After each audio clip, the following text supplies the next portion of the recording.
Hello students, I am Mohammed Bakir, lecture physics. From today onwards we will start a new unit, that is electromagnetic waves. Okay. तो जो आज का हमारा unit है वो है electromagnetic waves unit. This is electromagnetic waves. Okay. और हमारा जो टॉपिक है that is displacement current. Displacement current.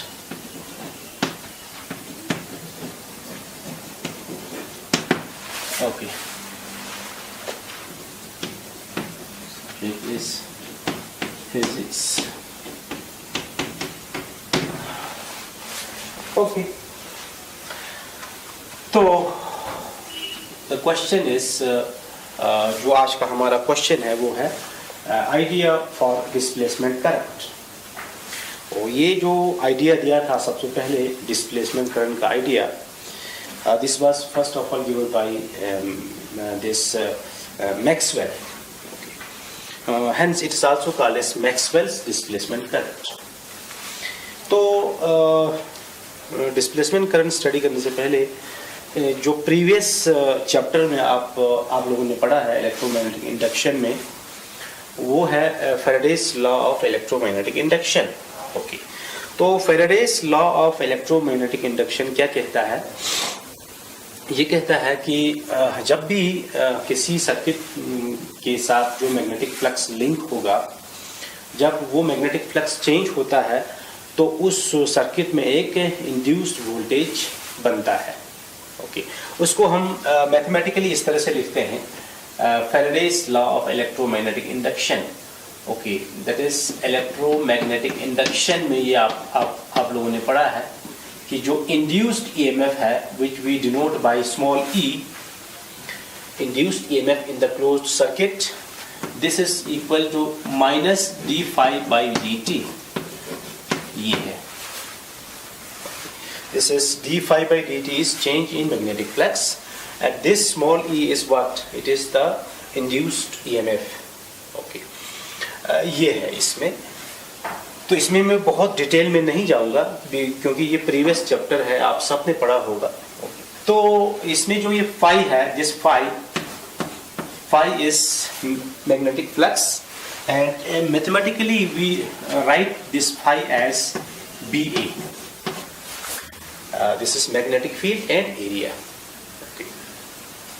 तो अगर हम इसको इस तरह से लिखेंगे induced EMF को, तो ये हो जाएगा हमारा B upon dt of this phi is B into A. So this E is equal to, I can write A into dB divided by dt. So this represents what? This represents the change in magnetic field, and because of the change in magnetic field, an induced voltage is produced, which we denoted by small e. Okay. Now, अब ये जो E है इसको हम इस तरह से भी लिख सकते हैं, जैसे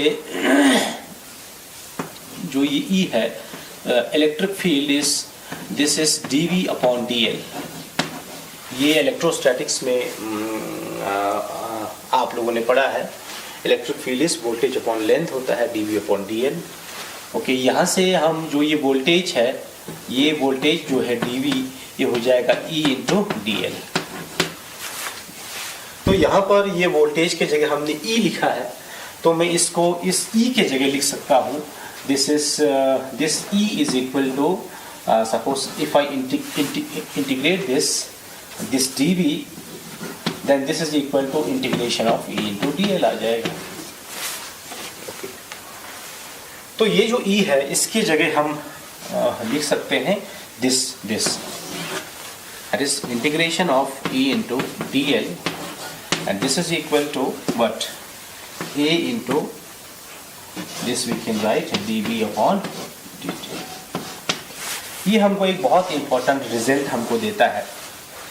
ये हमको क्या कहता है? ये कहता है कि this is what dB upon dt is change in magnetic field. And this change in magnetic field produces an electric field. E is the electric field. This is very interesting. Okay, तो ये हमको कहाँ से मिलता है? Faraday's law of electromagnetic induction से मिलता है. एक बार फिर से ये चीज़ याद रखना. Whenever there is a change in magnetic field, an electric field is produced. So what is the cause of electric field? हमने this electrostatics में पढ़ा है कि इलेक्ट्रिक फील्ड तभी होता है जब कोई चार्ज होगा. लेकिन यहाँ पर हमने देखा कि इलेक्ट्रिक फील्ड का एक और रीजन भी है, वो है change in magnetic field. So change in magnetic field produces electric field. Okay, इसको आप लोग नोट कर सकते हैं. This is very interesting. This is change in magnetic field. Change in magnetic field produces an electric field. Electric field. Okay. Now, अब इसके बाद ये है कि ठीक है, अगर change in magnetic field electric field produce करता है, तो अब क्वेश्चन ये है कि क्या change in electric field magnetic field बनाएगा? इसका रिवर्स. फिर से, अगर change in magnetic field electric field बनाता है, तो क्या change in electric field magnetic field बनाएगा? इसका जो आंसर दिया था ये मैक्सवेल ने दिया था. उसने कहा था इट इज़ पॉसिबल कि ये जो है चेंज इन इलेक्ट्रिक फील्ड होने से मैग्नेटिक फील्ड भी बन सकता है. इसका रीज़न उसने दिया था because nature loves symmetry. Nature में सिमेट्री है, इसलिए ये जो है this change in electric field also produces magnetic field. Okay, तो इसको हम देखते हैं. ये मैक्सवेल ने एक्सपेरिमेंटली इसको प्रूफ भी किया था कि ये भी पॉसिबल है. ओके,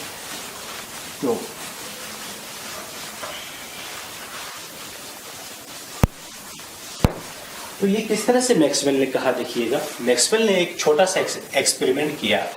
उसने क्या किया? उसने ये देखिए, ये मान लो कैपेसिटर के दो प्लेट्स हैं ऐसे. ये इस तरह से है. ओके, यहाँ पर स्विच है हमारा, की है के. ओके, और यहाँ पर एक सोर्स है, मान लो this is the source.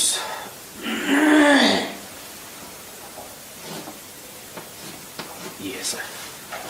Okay, तो this is plate number 1 and this is plate number 2.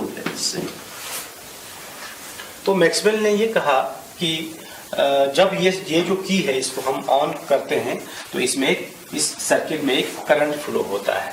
And the direction of current is this. This is the direction of current from plus two minus. This is the direction of positive charge और current. तो electron का जो direction है वो उल्टा होता है.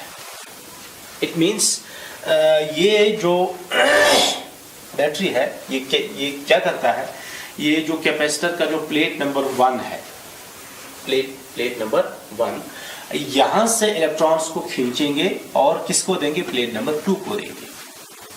तो इससे क्या होगा, जब ये यहां से इलेक्ट्रॉन्स निकल के ये प्लेट नंबर 2 के ऊपर जाएगा, तो ये कैपेसिटर का प्लेट 1 हो जाएगा पॉजिटिव और कैपेसिटर का प्लेट नंबर 2 हो जाएगा हमारा negative. So this gets positively charged and this gets negatively charged, जिसकी वजह से इन दो कैपेसिटर्स के प्लेट्स के बीच में एक इलेक्ट्रिक फील्ड बनेगा. और ये जो इलेक्ट्रिक फील्ड है ये कांस्टेंट इलेक्ट्रिक फील्ड नहीं होगा, ये चेंजिंग इलेक्ट्रिक फील्ड होगा. क्यों? क्योंकि इन प्लेट्स के बीच में जो इलेक्ट्रिक फील्ड है वो लगातार चेंज हो रहा है. ठीक है. सो हम ये कह सकते हैं कि इसके बीच में जो इलेक्ट्रिक फील्ड है उसका जो डायरेक्शन है वो तो इस तरह से होगा फ्रॉम प्लस टू माइनस, लेकिन ये जो इलेक्ट्रिक फील्ड होगा ये कांस्टेंट इलेक्ट्रिक फील्ड नहीं है, ये चेंजिंग इलेक्ट्रिक फील्ड है. ओके, तो फिर ये मैक्सवेल ने क्या किया कि इसके बीच में एक कंपास ला के रखा, compass is a small magnet, तो ये जो कंपास है ये डिफ्लेक्ट हुआ। इससे ये पता चला कि इन दो कैपेसिटर्स के प्लेट के बीच में भी मैग्नेटिक फील्ड है। लेकिन हमने ये पढ़ा है एम्पियर्स लॉ में कि ये एम्पियर्स लॉ आप सबको मालूम है, जैसे BDL it is equal to mu not into I होता है। The source of magnetic field is current, electric current. लेकिन यहां पर ठीक है, देखिएगा, अगर यहां पर अगर हम मैग्नेट को रखेंगे तो यहां तो करंट है, ठीक है, यहां पर करंट आई है, तो यहां पर जो मैग्नेटिक कंपास है वो डिफ्लेक्ट होगा। और इसका रीजन ये होगा क्योंकि यहां पर करंट है, क्योंकि current is the source of magnetic field.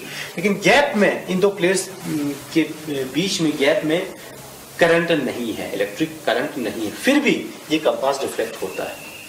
तो मैक्सवेल ने इसका आंसर दिया कि it is due to the changing electric field, changing electric field. Okay, तो यहां से ये एक्सपेरिमेंटली प्रूफ हुआ कि changing electric field also creates a magnetic field, ठीक है। और ये जो बीच में जो ये करंट बनता है, इस करंट का नाम मैक्सवेल ने रखा डिस्प्लेसमेंट करंट। ओके, और क्यों? क्योंकि ये वाला करंट जो होता है, जो करंट वायर के थ्रू फ्लो होता है, उसको हम कंडक्शन करंट बोलते हैं। और बीच में तो कोई वायर नहीं है ना, लेकिन फिर भी कंपास डिफ्लेक्ट होता है तो मैग्नेटिक फील्ड है, इसलिए एक करंट भी है, एंड दैट करंट ही नेम्ड एज डिस्प्लेसमेंट करंट। और इसका मैथमेटिकल कैलकुलेशन भी किया, देखिएगा, इसका एक छोटा सा मैथमेटिकल इसका कैलकुलेशन भी है। वो क्या है इसका मैथमेटिकल कैलकुलेशन? वो है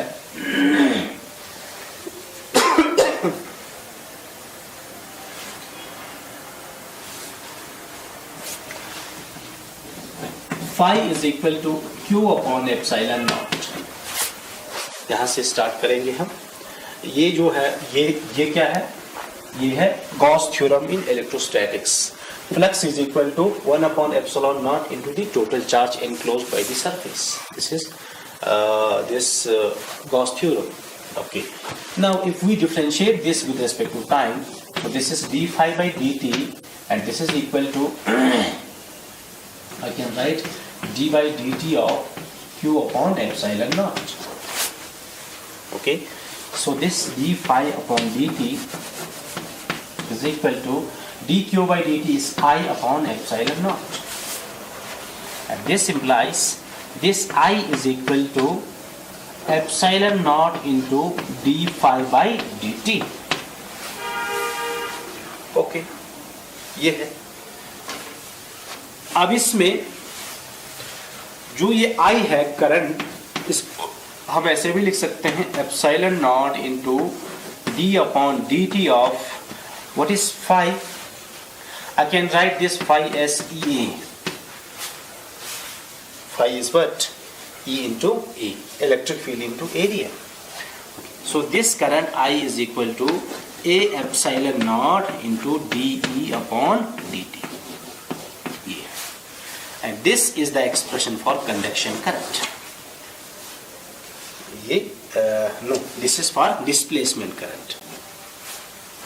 ठीक है, क्योंकि कंडक्शन करंट का जो एक्सप्रेशन है, कंडक्शन करंट IC होता है dq upon dt, simply rate of flow of charge. लेकिन ये एक्सप्रेशन में वैसा कुछ भी नहीं है। ये वाला जो एक्सप्रेशन है इसमें क्या आता है? dE upon dt। And this is what? This is change in electric field। The change in electric field also produces a current। ठीक है, and this current is known as displacement current। And this current is the cause for magnetic field। ये जो gaps है बीच में, इसमें एक current है which we call displacement current, और इस डिस्प्लेसमेंट की करंट की वजह से मैग्नेटिक फील्ड है, इसीलिए कंपास डिफ्लेक्ट होता है। और एक बहुत इंटरेस्टिंग चीज ये भी है कि जो इन दो प्लेट्स के बीच में जो मैग्नेटिक फील्ड का जो स्ट्रेंथ है वो बिल्कुल सेम है जितना यहाँ पर है। ठीक है, या इसको हम ऐसे कह सकते हैं कि the strength of the magnetic field due to conduction current is same as due to displacement current. Okay, तो ये था, this is about this displacement current. Okay, ये इसमें एक चीज़ है कि कंडक्शन करंट और डिस्प्लेसमेंट करंट का मैग्नीट्यूड सेम है। इसको हम एक छोटे से कैलकुलेशन करके इसको हम प्रूफ भी कर सकते हैं। देखिए कैसे करेंगे, तो विल प्रूव दिस। यहां से इस इक्वेशन को लेके हम प्रूव कर सकते हैं। यहां से displacement current ID is equal to A epsilon naught into DE divided by dt। ठीक, तो now I can write this electric field. We know electric field between the two plates. If this is positive plate and this is the negative plate, तो इन दो plates के बीच में जो electric field बनता है उसका एक्सप्रेशन है sigma upon epsilon naught. Sigma is surface charge density and epsilon naught is permittivity of the free space. तो इसको हम लिख सकते हैं this displacement current is equal to A epsilon naught into D upon dt of this sigma upon epsilon naught. But ये जो sigma है, sigma क्या है, surface charge density, this is Q upon A होता है। Okay, so this displacement current is equal to, I can write A epsilon naught into D upon dt of sigma. What is sigma? It is Q upon A into epsilon naught आएगा। ठीक है, तो इसलिए हम इसको लिख सकते हैं कि जो डिस्प्लेसमेंट करंट है ID, this is equal to, देखिएगा ये इसको हम कैंसिल कर सकते हैं, ये कैंसिल क्योंकि ये कांस्टेंट है। A cancels with A, epsilon not cancels with epsilon not, तो हमारा क्या बचा है dq upon dt simply. And what is this dq upon dt? This is the expression for conduction current. So displacement current is equal to conduction current. This is a small proof, एक छोटा सा proof था। यहाँ से ये proof होता है कि जो डिस्प्लेसमेंट करंट है और कंडक्शन करंट है, ये दोनों का मैग्नीट्यूड सेम होता है। ओके, तो ये एक छोटा सा इसका प्रूफ था। तो अब यहाँ से क्या हुआ कि जो एम्पियर्स लॉ है उसमें थोड़ा सा मॉडिफिकेशन करना पड़ा एम्पियर्स लॉ में। ओके, नहीं तो एम्पियर्स लॉ वैलिड नहीं रहेगा। कैसे नहीं रहेगा?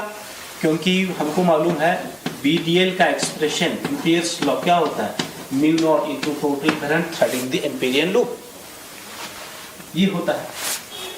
लेकिन अगर हम इस लॉ को यहाँ पर लगाएंगे तब तो ठीक है, जैसे यहाँ पर and this current is basically conduction current, जो हमने पिछले लेक्चर में पढ़ा है। तो यहाँ पर तो ये वाला लॉ वैलिड है, लेकिन अगर हम बीच में लगाएंगे तो बीच में कंडक्शन करंट नहीं है, तो क्या होगा, मैग्नेटिक फील्ड जीरो हो जाएगा। लेकिन मैग्नेटिक फील्ड तो है, एक्सपेरिमेंटली कंपास डिफ्लेक्ट होता है। इसलिए इसमें मॉडिफिकेशन ये हुआ कि बेसिकली ये जो लॉ है एम्पियर्स लॉ, इसमें इस तरह से मॉडिफिकेशन किया गया, this is conduction current plus displacement current, ये आ गया। अब ये सही है, क्यों? क्योंकि जब आप इसको यहां पर लगाएंगे, यहां पर इस वायर के थ्रू करंट है, तो इसमें कंडक्शन करंट है बट डिस्प्लेसमेंट करंट जीरो है। ठीक है, तो ये जीरो हो जाएगा, ये रहेगा। लेकिन जब आप यहां पर लगाएंगे बीच में, कैपेसिटर्स के प्लेट्स के बीच में, कंडक्शन करंट नहीं है but there is the displacement current and the magnitudes are same, तो दोनों के लिए ये वैलिड है। तो ये है, and this law is known as Ampere's Maxwell law. इसको हम क्या बोलते हैं? This is called Ampere's Maxwell law, Ampere's Maxwell law.